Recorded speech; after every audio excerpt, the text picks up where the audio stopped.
Olá, meu amigo e minha amiga, seja mais uma vez bem-vindos aqui ao nosso canal. Como sempre, mais uma informação, um conteúdo muito relevante, principalmente para quem está de incapacidade, recebendo algum benefício, tá? Quais incapacidades que não podem ser cortadas pelo INSS? Olha que conteúdo relevante aí, eu vou tirar muitas dúvidas, esclarecer para muita gente tudo o que acontece, então presta atenção, tá, pessoal? Existem algumas condições específicas em que o INSS ele tem mais restrições para acessar ou cortar um benefício de incapacidade, especialmente quando a doença ou limitação envolve características permanentes ou incuráveis.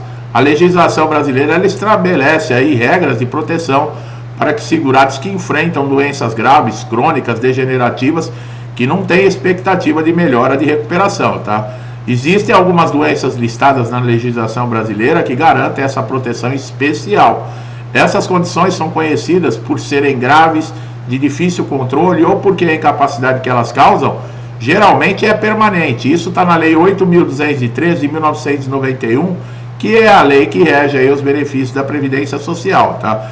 Ele traz algumas doenças, né? São 27 no total. Nós temos vídeos falando aí doenças que podem aposentar e você vai saber todas, mas eu vou citar algumas aqui como esclerose múltipla, a paralisia irreversível incapacitante, a cegueira, a cardiopatia grave, a doença de Parkinson, a nefropatia grave, a espondiliartrose anquilosante, a hepatopatia grave, o estado avançado da doença de Paget, a síndrome da deficiência imunológica, que é a AIDS, tá? E doenças mentais graves e irreversíveis. Quando a incapacidade está relacionada a essas doenças, o INSS tem mais dificuldade de cortar benefício, uma vez que essas condições são consideradas, como eu falei, irreversíveis e incapacitantes. Além disso, muitas dessas doenças exigem acompanhamento médico e o INSS pode precisar, por exemplo, de laudos médicos consistentes antes de considerar qualquer revisão.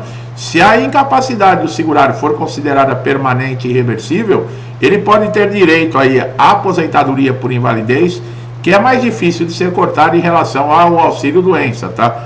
Que é o chamado benefício de incapacidade temporária. Quando o segurado recebe, por exemplo, a aposentadoria por invalidez, o benefício só pode ser cessado em algumas situações específicas. Por exemplo, a recuperação da capacidade para o trabalho. Se uma perícia for comprovada que o segurado se recuperou totalmente a capacidade para trabalhar, o INSS pode cortar o benefício. Não quer dizer que o segurado tenha que concordar com isso, tá? Se o segurado estiver exercendo atividade remunerada sem a devida autorização ou justificativa médica, o INSS também pode cessar o benefício. E fraude e irregularidade, né, pessoal? Se for descoberto aí que houve alguma dessas atitudes, por exemplo, uma documentação falsa, declaração inverídica, pode complicar. Exceções, né? Quando a condição médica não tem possibilidade de melhora e é atestada por um médico especialista. Aí já fica difícil. A aposentadoria por invalidez, ela se torna uma proteção garantida ao segurado. E o benefício não pode ser cortado sem uma comprovação clara de melhora, tá? Algumas doenças são progressivas, ou seja, tendem a agravar com o tempo, que é o caso de muitas doenças neurodegenerativas. E o INSS precisa ser extremamente cauteloso antes de considerar a cessação do benefício, uma vez que a expectativa é de que a condição do segurado ela só vai piorar. Condições, por exemplo, da esclerose lateral amiotrófica, a doença de Huntington, são exemplos de doença que não apresentam melhora ao longo do tempo. O segurado que sofre dessas enfermidades, eles têm proteção reforçada, tá? Se a doença compromete de forma irreversível a capacidade de realizar, por exemplo, trabalho, o benefício ele não deve ser cortado. Mesmo nesses casos é fundamental que o segurado também, mesmo sabendo disso, ele tem que manter a documentação médica sempre atualizada, tá, pessoal? Com laudos aí que demonstrem a continuidade, o agravamento da condição, que você está em tratamento. Não é simplesmente, já sabe que a minha doença é assim, larga de mão. Não.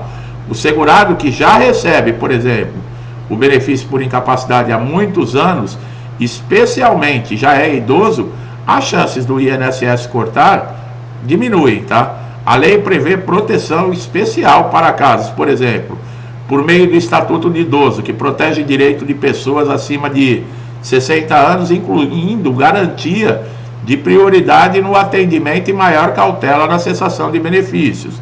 Em alguns casos, o INSS pode sugerir programas de reabilitação, mas se a incapacidade for permanente, o segurado ele não é obrigado a participar. A tentativa de inclusão forçada a um programa de reabilitação, ela é quando não há chance, por exemplo, de melhora, que pode ser contestado.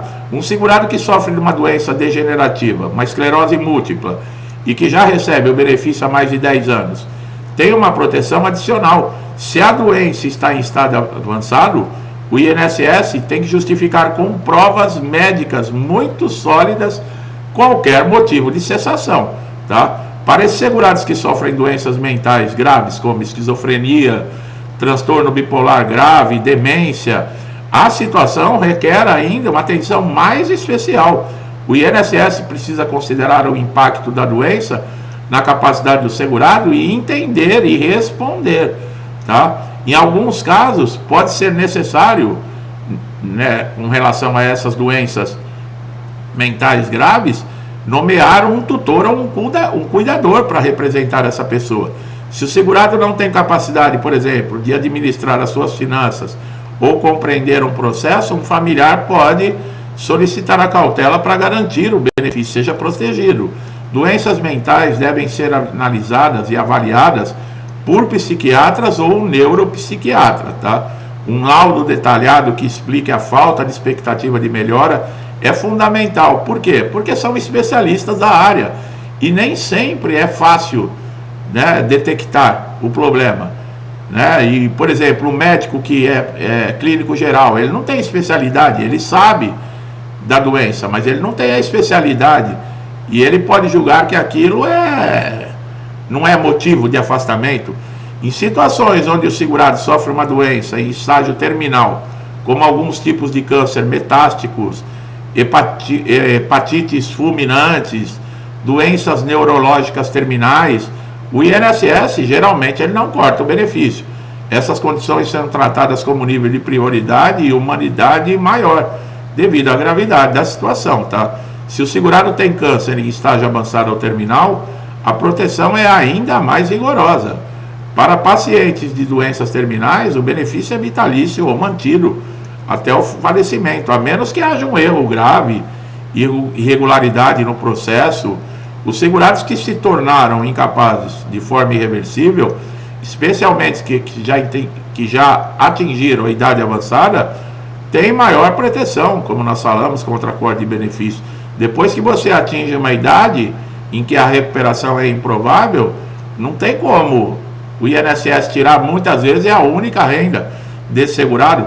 Já é idoso, está incapacitado, não tem condições de fazer mais nada com relação a trabalho e ainda vai tirar a renda de uma pessoa como essa. Idade avançada, a jurisprudência geralmente entende que o benefício não pode ser cortado sem uma razão muito convincente, mas qual razão seria? A não ser que for demonstrado que é fraude. Em muitos casos, os idosos em condições graves nem sequer são obrigados a participar, como nós falamos de programa de reabilitação, nada, tá? O INSS também está tendo critérios rígidos para manutenção e revisão de benefícios de incapacidade, mas as pessoas com doenças crônicas degenerativas, elas também têm algumas garantias, como nós falamos, tá? É crucial que vocês mantenham também a obrigação, pessoal. Eu falo de documentação, muitas vezes as pessoas acham, nossa, mas a gente já sabe. Não, você sabe. Tem muita gente que está assistindo o vídeo pela primeira vez e não sabe o que é, qual é a importância de uma documentação. Esse vídeo não é feito para meia dúzia de pessoas. Você está chegando no canal, você já está no canal há muito tempo, tem gente que está chegando agora. Tem gente que é a primeira vez que está me vendo aqui. Então é uma mensagem, é um alerta, é um esclarecimento para todo mundo, né? Então, fora também o benefício de incapacidade, mesmo que o segurado tenha doença grave e crônica, como eu falei, ele não está seguro, tá? Opa, agora eu estou sossegado, já está me dando benefício, vou parar o tratamento, agora é só alegria. Não é assim que funciona não, pessoal. Manter os laudos médicos recentes, tá? É uma das melhores formas para você proteger e dar continuidade no seu benefício. E esses laudos, de preferência, que agora em 2025 vai ser exigida, inclusive, assinatura eletrônica de especialistas dos laudos, tá? Tem que estar lá o diagnóstico com clareza, como é que está sendo a evolução da doença, como a incapacidade interfere no dia a dia dessa pessoa, por que ela não pode trabalhar enquanto houver a incapacidade, se ela é irreversível, se tem expectativa de melhora, tudo isso é necessário. Documentação complementar, exames complementares, ressonância magnética, tomografia, exames laboratoriais, terapias, tratamentos, tudo que possa demonstrar a gravidade e a progressão da doença. Relatórios, né, de tratamentos contínuos, que eu acabei de falar, como hemodiálise, quimioterapia, fisioterapia, para anexar, que mostrem a necessidade de um acompanhamento constante. E essa apresentação do histórico médico que detalha a continuidade de tratamento e os esforços que esse segurado está tendo para tentar retornar à sua capacidade é muito importante, e ela está ligada diretamente à continuidade do benefício, tá? Então é assim que funciona. Se você também tem problemas, pessoal, nós já falamos também que é muito importante você ter um advogado acompanhando, tá? Mas aí entra aquele mas eu não quero pagar advogado, eu não posso pagar advogado. Existe a Defensoria Pública, existem órgãos aí e organizações que elas oferecem suporte jurídico, sindicatos. Você pode procurar um desses aí para conseguir, né? Se você não tem condições de pagar, se você tem como chegar na Defensoria Pública, tem um monte de gente que não quer pagar advogado, não é só você. E o que acontece? Eles vão todos atrás de advogados nesses lugares. Se você conseguir, é bom sempre um acompanhamento médico, mesmo porque se acontecer do INSS cortar um benefício nessas condições que nós estamos falando, o advogado ele vai te orientar num processo, entrar com o processo, documentação, quais são os recursos, o acompanhamento. Então é tudo importante, tá, minha gente? Você que está chegando a primeira vez aqui no canal, eu espero que você tenha gostado do conteúdo, que eu tenha sido claro nas informações, né? Que tirou suas dúvidas, lhe deu um entendimento e um conhecimento que é muito necessário. Se gostou do meu trabalho, não deixe de dar um like, que é um reconhecimento, né?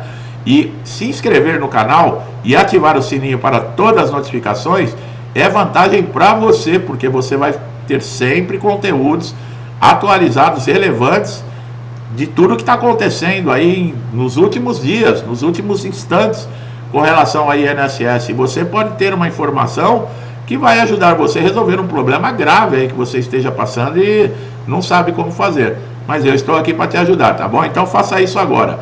Não deixe de ativar o sininho para todas as notificações, porque o YouTube não está entregando vídeo para todo mundo. Se não tiver nessa condição, não está nada garantido de você receber vídeos, tá? Meu amigo e minha amiga, muitos que me acompanham já há muito tempo aqui no canal, sempre incentivando, interagindo.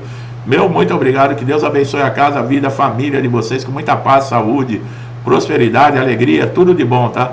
Tudo que eu desejo para mim e para minha família, eu lhes desejo em dobro. Deixo um forte abraço e até os próximos vídeos.